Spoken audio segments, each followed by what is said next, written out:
Merci pour votre confiance et fidélité à la chaîne mère. Il est 13h à Bamako, 15h à Johannesburg en Afrique du Sud.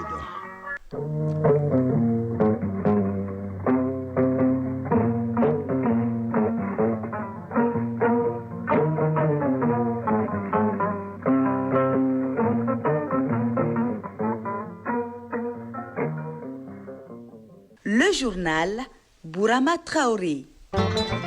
Mesdames et messieurs, bonjour et bienvenue dans la deuxième édition de Mali Actualité, les titres. Le Niger offre 82 citernes d'hydrocarbures au Mali pour faire face aux perturbations dans l'approvisionnement de ces précieux liquides. Un geste au saveur de solidarité et en phase avec la devise de la Confédération AES. Le Mali compte 4 nouveaux professeurs agrégés dans les domaines des sciences juridiques, politiques, économiques et de gestion. Ils viennent d'être promus à Dakar à la faveur du 22e concours d'agrégation. Jour d'élection en Guinée-Bissau, près d'1 million d'électeurs sont appelés ce dimanche aux urnes pour choisir le nouveau président de la République et les 102 députés du Parlement. Le sommet du G20 s'achève à Johannesburg avec l'adoption d'une déclaration commune, un texte d'une trentaine de pages qui appelle à la paix dans le monde, le décryptage du document dans cette édition. La 30e conférence des Nations Unies sur le climat adopte un accord en décent des espérances. L'Union européenne s'est dit déçue de la COP 30 qui est la manifestation, selon elle, d'une nouvelle réalité géopolitique. Le Djoliba AC affronte ce dimanche Olympique Club de Safi du Maroc en Coupe de la Confédération au stade du 26 mars. Le coup d'envoi est prévu à 16h. Un peu plus tôt se joue les finales de la Coupe du Mali de basketball. Les cancers masculins qui touchent les testicules est dans le viseur du focus santé de ce dimanche. Il se manifeste par l'augmentation du volume de l'organe. Si la cause réelle de la pathologie reste méconnue, quelques facteurs de risque existent. On en parle en fin d'édition avec notre docteur Maison. C'est tout pour les titres. On reconnaît les vrais amis dans les moments difficiles. Le Niger donne la meilleure illustration en offrant 82 citernes d'hydrocarbures au Mali qui connaît des perturbations dans l'approvisionnement de ces liquides précieux. Un geste en phase avec la devise de la Confédération AES, à savoir un espace, un peuple et un destin. Naturellement, les autorités maliennes saluent et apprécient cet appui combien important du Niger. Le compte-rendu est signé Sédou Traoré.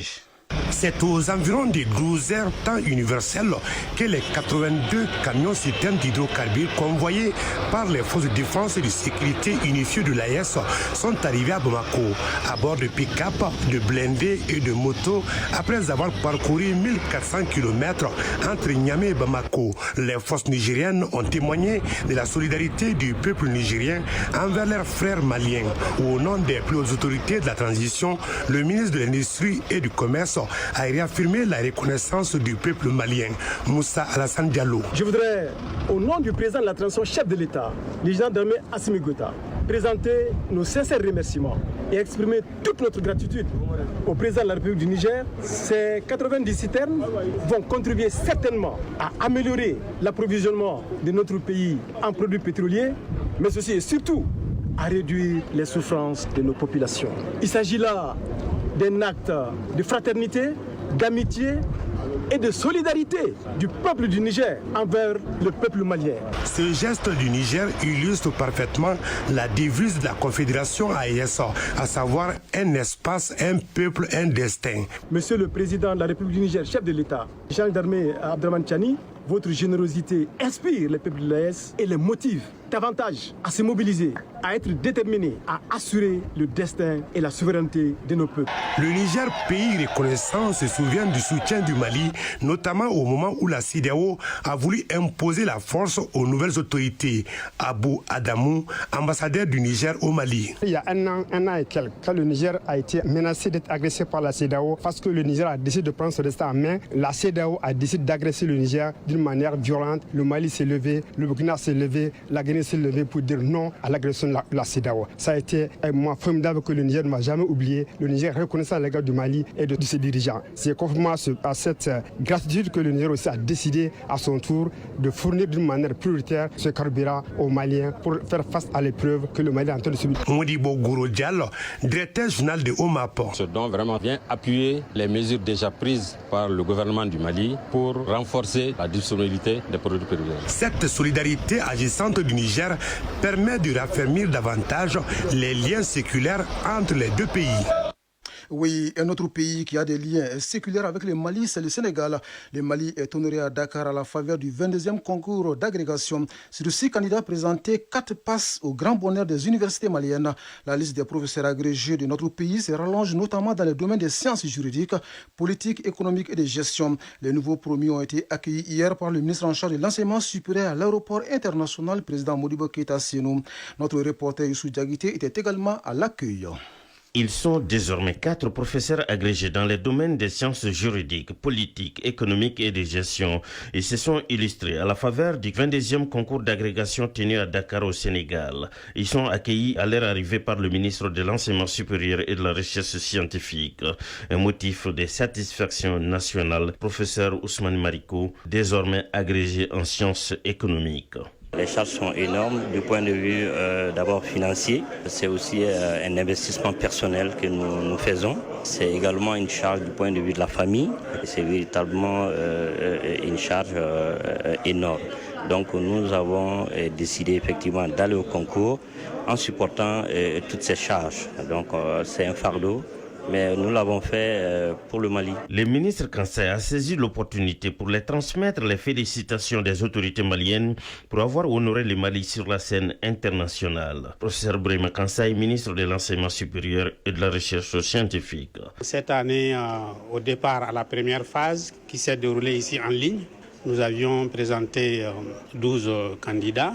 Au finish, il y a 6 qui se sont présentés à Dakar et sur les 6, 4 ont été reçus, donc agrégés.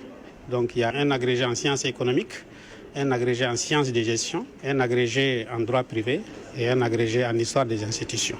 Ils viendront véritablement grossir l'effectif des agrégés dans les domaines des sciences juridiques, politiques, économiques et de gestion et contribueront à donner une nouvelle qualité à la formation, à l'enseignement supérieur et à la recherche au Mali. Ceci est donc une bonne nouvelle pour les universités maliennes qui verront leur performance et la qualité de l'enseignement améliorée. Et voyons à présent ce qui fait l'essentiel de l'actualité hors des frontières maliennes. Jour d'élection en Guinée-Bissau, plus de 966 000 électeurs sont appelés ce dimanche aux urnes pour choisir le nouveau président de la République et les 102 députés du Parlement. 12 candidats disputent la présidence, parmi lesquels le chef de l'État sortant Umaru Sissoko Embalo. Les Guinée-Bissau choisissent leur nouveau président au moment où le Nigeria est sous le choc. Plus de 300 élèves et enseignants de l'école catholique Saint-Marie dans l'état du Niger, au centre du pays, ont été enlevés par les groupes armés.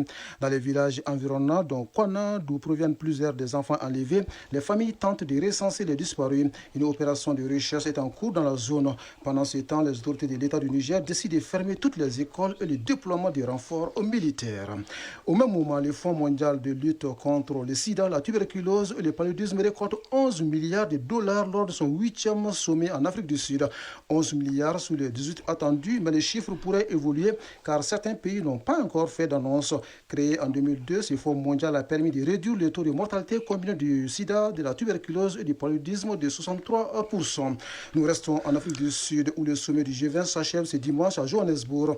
Les pays membres adoptent une déclaration commune dans laquelle ils appellent à promouvoir et à préserver ce qui est devenu aujourd'hui une denrée rare dans le monde, à savoir la paix. Bonjour Lassina Keïta. Bonjour Brahma Traoré. Vous suivez ce dossier pour Mali Actualité. Quelles sont les grandes lignes de cette déclaration commune qui sanctionne les travaux du G20 à Johannesburg?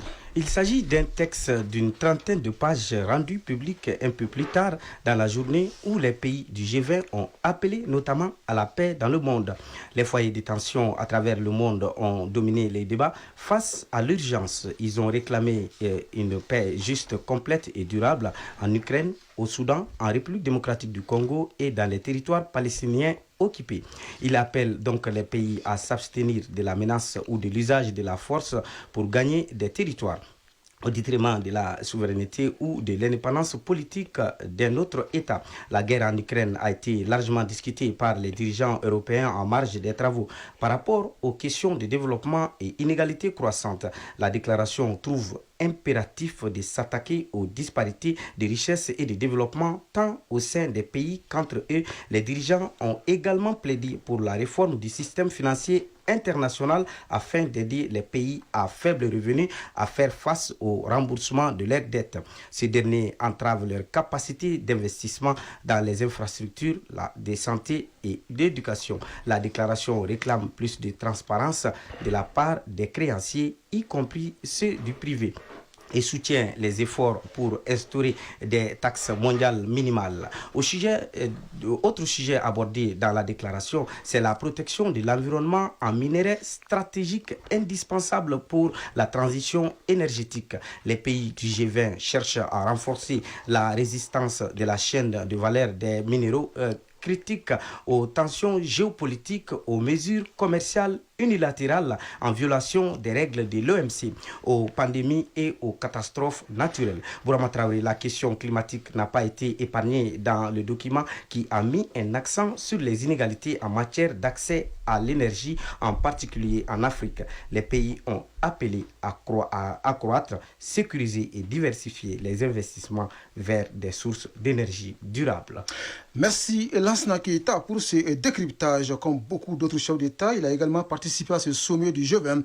Il s'agit du président français Emmanuel Macron qui arrive ce dimanche à Libreville au Gabon pour sa tournée africaine.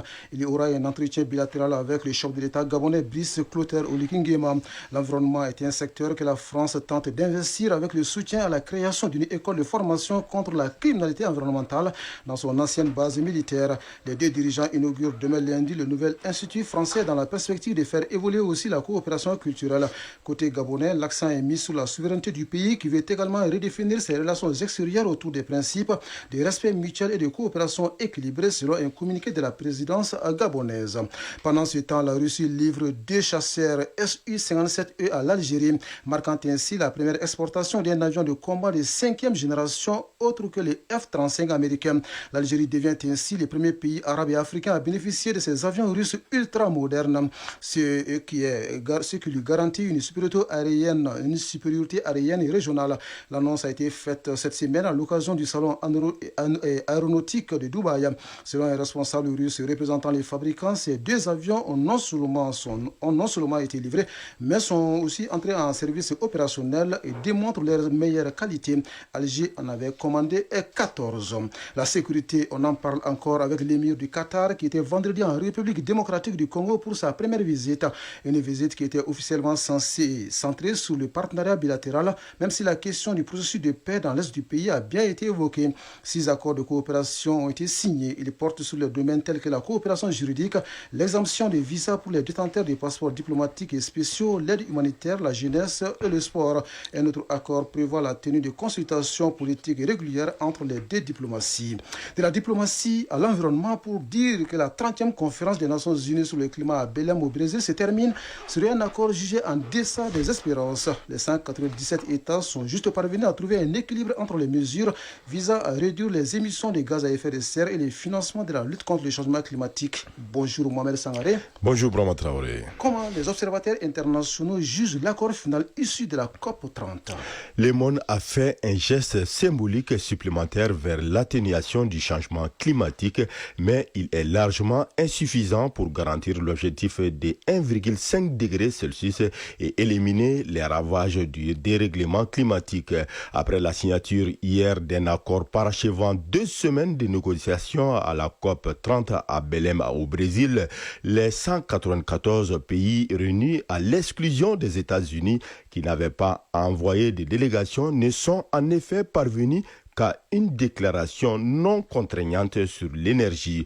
Le texte final appelle les parties à poursuivre l'examen d'options pour une transition juste et équitable, sans toutefois mentionner explicitement l'élimination progressive des énergies fossiles dans l'accord. Cet évitement marque un recul par rapport à l'ambition défendue par le Brésil. Les sources d'information ajoutent qu'un engagement chiffré et assorti d'un calendrier strict pour stopper la déforestation. Un objectif pourtant central de cette COP de la forêt tropicale tenue en Amazonie a par ailleurs été retirée de l'accord final. Cette omission est perçue comme une amère déception pour les défenseurs de la nature et les peuples autochtones. Cet accord, selon les sources, représente de facto une victoire pour les grands producteurs d'énergie fossile et souligne l'érosion de l'ambition climatique depuis l'accord de Paris signé il y a 10 ans. Le président brésilien Lula da Silva, soutenu par près de la moitié des pays participants, avait pourtant insisté avec force, selon les sources, pour qu'une date butoir pour les pics de production des énergies fossiles soit mentionnée dans l'accord final. Mais les principaux producteurs de pétrole, Arabie Saoudite en tête, alliés à des dizaines de pays en développement,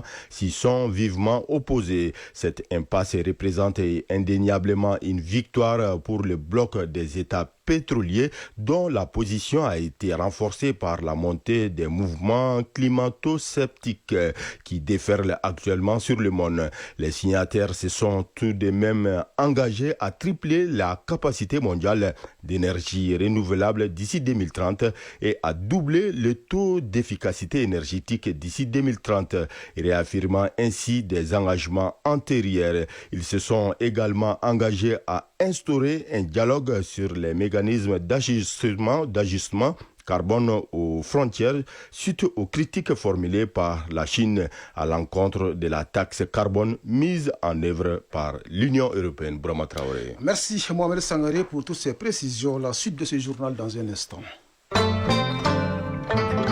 Nous revenons ici au Mali pour parler de la littérature. L'ancien Premier ministre Ahmed Mohamed Ag Amani publie un nouvel ouvrage intitulé « Pour bâtir un nouveau Mali ». Dans ce livre, l'auteur engage une réflexion sur les différents systèmes politiques, les crises sécuritaires et sa vision pour un nouveau Mali. L'ouvrage a été présenté à la Faculté des sciences administratives et politiques de l'Université Kourou Kanfouga de Bamako. On en parle avec Mamadou Fani.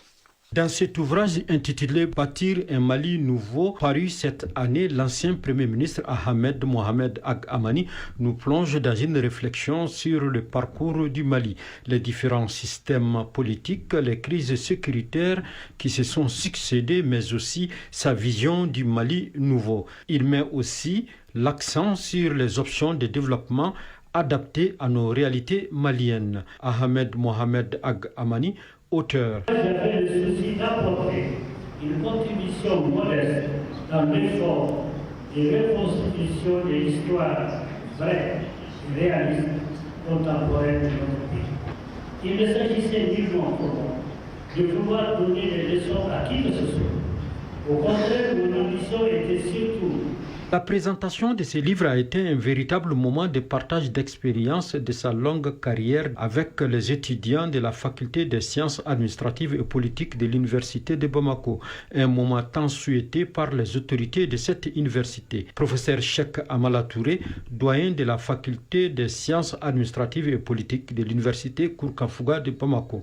Nous sommes des théoriciens et ceux qui ont été investis à ces différentes fonctions, si ceux-ci-là viennent et que les étudiants et les enseignants puissent toucher du doigt, vraiment c'est quand même quelque chose qui vient conforter tout ce que nous entreprenons ici. À la lumière des échanges, l'auteur lance un appel à la jeunesse malienne de prendre conscience et de s'assumer pour être digne de nos ancêtres et bâtir un Mali prospère.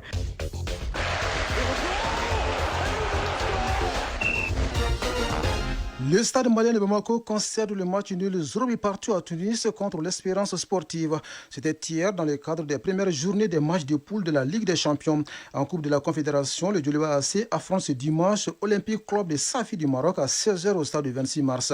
Nous restons au stade du 26 mars qui abrite également les finales de la Coupe du Mali de basketball prévues cet après-midi.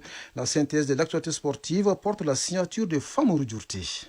La salle Abdallah Mohamed Aïdara du stade du 26 mars abrite ce dimanche 23 novembre 2025 la finale de la Coupe du Mali de basketball. Chez les hommes, le stade malien de Bamako retrouve le centre de référence de basketball de Tombouctou, CRBT, pour un remake explosif des playoffs du championnat 2024-2025. Tenant du titre, les Blancs de Bamako veulent confirmer leur suprématie. En face, le CRBT arrive avec l'ambition de renverser la hiérarchie comme il l'a fait en championnat lors de la saison 2024-2025. Chez les dames, le Djoliba AC, tombeur du stade malien en demi-finale, défie l'Aïsraël dans un duel ouvert. En football, la Commission nationale de mobilisation pour la CAN 2025 a organisé hier soir un grand téléthon à l'hôtel de l'Amitié de Bamako. Une soirée de solidarité nationale entièrement dédiée au soutien des Aigles du Mali à moins d'un mois de la plus grande messe du football continental. Haïdara Aïchata Sissé dit Chateau, marraine de la Commission nationale de mobilisation pour la CAN 2025. Ce téléthon est une main tendue. C'est un chant d'amour que nous envoyons à nos joueurs qui s'apprêtent à défendre nos couleurs sur la terre du Maroc. Ils ne seront pas seuls,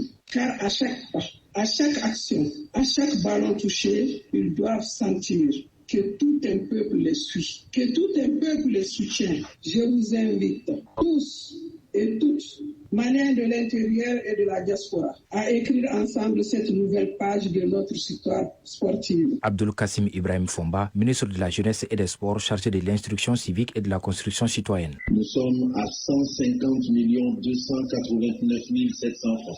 Je répète, nous sommes à 150 289 700 francs. Le total cash que l'huissier a aujourd'hui est de 93 560 000 francs CFA et les annonces sont de 56 500 000. Le total transfert par rapport au mobile money est de 1 229 700 francs. Pour un objectif de 200 millions pour toute la mobilisation, nous sommes juste à ce soir à un peu plus de 150 millions et les dons continuent, il n'y a pas de plafond. L'événement a été retransmis en direct sur ORTM 1 et sur les plateformes digitales. Sur le rectangle vert, le Djoliba AC offre son hospitalité ce dimanche à l'Olympique Club de Safi du Maroc dans le cadre de la première journée de la Coupe de la Confédération de la CAF dans le groupe A. Les Rouges de Bamako ambitionnent de remporter la Coupe CAF cette saison. Leur meilleure performance dans la compétition reste jusque-là cette finale disputée en 2012. Quant à l'Olympique Club de Safi, fondé en 1921, il est l'un des plus anciens clubs de football du Maroc. L'Olympique Club de Safi vient d'écrire une nouvelle page de son histoire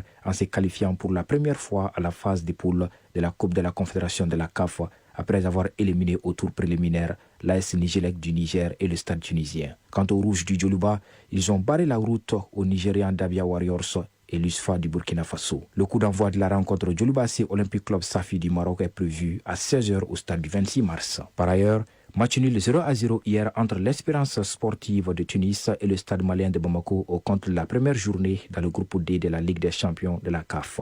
Les deux équipes ont livré un match tactique et engagé. L'autre rencontre du groupe D mettra aux prises ce dimanche Simba Sporting Club de la Tanzanie et Petro Luanda d'Angola. Sur le plan local, la première journée de la Ligue 1 Pro du Mali s'est achevée ce samedi avec 3 rencontres. Le FC Diarra, l'invité surprise, s'est imposé 1-0 face à 11 créateurs. En effet, FC Diarra, relégué en 2e division à l'issue de l'exercice 2024-2025, a été repêché par la FEMA Foot suite à l'absorption de l'AS Police par l'USFAS. Biga FC est allé dominer l'US Bougouni par 1-0. L'AS Bakarijan et le FC Malikoura ont fait match nul 0-0. En ouverture, vendredi, Derby Academy et l'USFAS sont partagés aussi les points 0-0. Le premier gros score de la première journée est réalisé pour le moment par l'association sportive de Korofina ASCO qui a gagné 3-0 contre l'US Bougouba. Les rencontres AS Real Stade Malien de Bamako et Afrique Football Elite Djoliba AC sont reportées au 10 décembre 2025. Pour terminer, retenez que Paul Pogba a fait son grand retour sur le terrain. Il est entré en jeu ce samedi au Horizon Park sous les couleurs de l'AS Monaco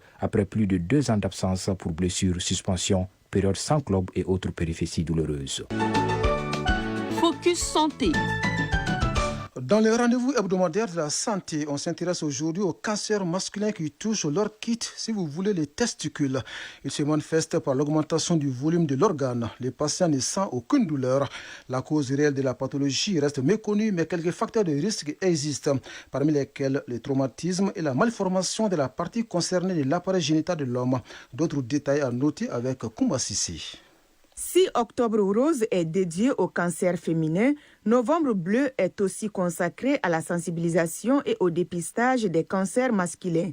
Pendant ce mois, les urologues du Mali poursuivent leur sensibilisation pour informer la population sur certains de ces cancers qui affectent l'organe génital de l'homme. Professeur Amadou Kassogué, urologue au CHU, professeur Bouaka Sidi Sall de Kati. Le cancer du testicule est une prolifération cellulaire, maligne, primitive, développée aux dépens du testicule. Les signes, c'est l'augmentation du volume du testicule. En général, l'augmentation du volume du testicule n'est pas accompagnée de douleur. Dans la majorité des cas, les cancers touchent un seul testicule. Un cancer du testicule bilatéral est rarissime. En plus des signes cliniques, un bilan est nécessaire pour confirmer le diagnostic, car d'autres maladies peuvent provoquer une quelconque augmentation. Ce bilan peut être un bilan d'imagerie, c'est-à-dire réaliser une échographie du contenu scrotal, mais également un bilan sanguin, ce que nous appelons les marqueurs du cancer du testicule. Ça touche les jeunes, ça touche les adolescents, c'est plus fréquent chez les sujets jeunes. Nous avons d'autres pathologies qui entraînent une augmentation du volume du testicule, mais qui ne sont pas un cancer. Par exemple, les pathologies infectieuses et inflammatoires du testicule. Mais dans ces cas, cette augmentation, elle est douloureuse. Et nous avons dit, en cas de cancer du testicule, il n'y a pas de douleur. Bien vrai que rare, mais c'est un cancer agressif. Il faut diagnostiquer tôt, il faut intervenir tôt. Le seul traitement possible aujourd'hui est l'ablation de l'organe en question. Professeur Amadou Kassogué. Naturellement, l'homme a des testicules, ce qui fait que le testicule contralatéral, c'est-à-dire que l'autre testicule, va naturellement continuer à fonctionner. Parce que le testicule a deux fonctions. La fonction exocrine, qui est la production des spermatozoïdes, et la fonction endocrine, qui consiste à la production de la testostérone, donc de ces hormones-là. Ce qui fait que l'autre testicule va continuer à fonctionner correctement. Alors, dans le cas contraire, un cancer du testicule bilatéral est rare, et si par malheur ça survient, effectivement, c'est-à-dire enlever une partie et laisser. Non, il faut enlever le tout. Ou par malheur, des hommes qui naissent avec un seul testicule, dans ces cas également, il faut faire l'ablation du testicule. Donc ça compromet la reproduction, donc ça crée un problème d'érection, mais également ça crée un problème de reproduction. Non pris en charge, tous les éléments qui sont à côté du testicule vont être envahis. Et en dehors de ça, va encore entraîner des métastases à distance. Il n'y a pas de cause spécifique, mais quelques facteurs de risque existent. Professeur Amadou Kassogué. Le testicule est fabriqué à l'âge fœtal au niveau de l'abdomen. Donc pendant la migration, il peut y avoir une migration incomplète. Donc en cas de migration incomplète, le testicule reste en intra-abdominal ou bien en position inguinale. Et chaque fois que le testicule reste en cours de chemin, c'est un facteur de risque de développer un cancer du testicule. Mais également un traumatisme ancien. Sinon, les vrais facteurs de risque, c'est vraiment la migration incomplète. Et raison pour laquelle, même dans ces cas, il faut faire ce qu'on appelle un abaissement du testicule dans les scrotums. Même après l'intervention chirurgicale, un suivi régulier doit être fait pour surveiller les risques qui peuvent survenir. Merci Ekumba Sissé. Cette page santé met un terme à cette édition, la deuxième de Mali Actualité. Elle vous a été servie par Alimata Ouattara à la mise en onde, Abdoulaye Aziz Koulibaly à la mise en ligne et au micro Bourama Traoré. Merci à Lansina Keita qui m'a aidé à la préparer. Lansina Keita que vous allez retrouver juste après moi pour la synthèse de l'actualité de la semaine. Le prochain rendez-vous avec l'information, c'est à 19h30. Grand merci à vous de nous avoir suivis. Excellente fin de journée à vous, où que vous soyez.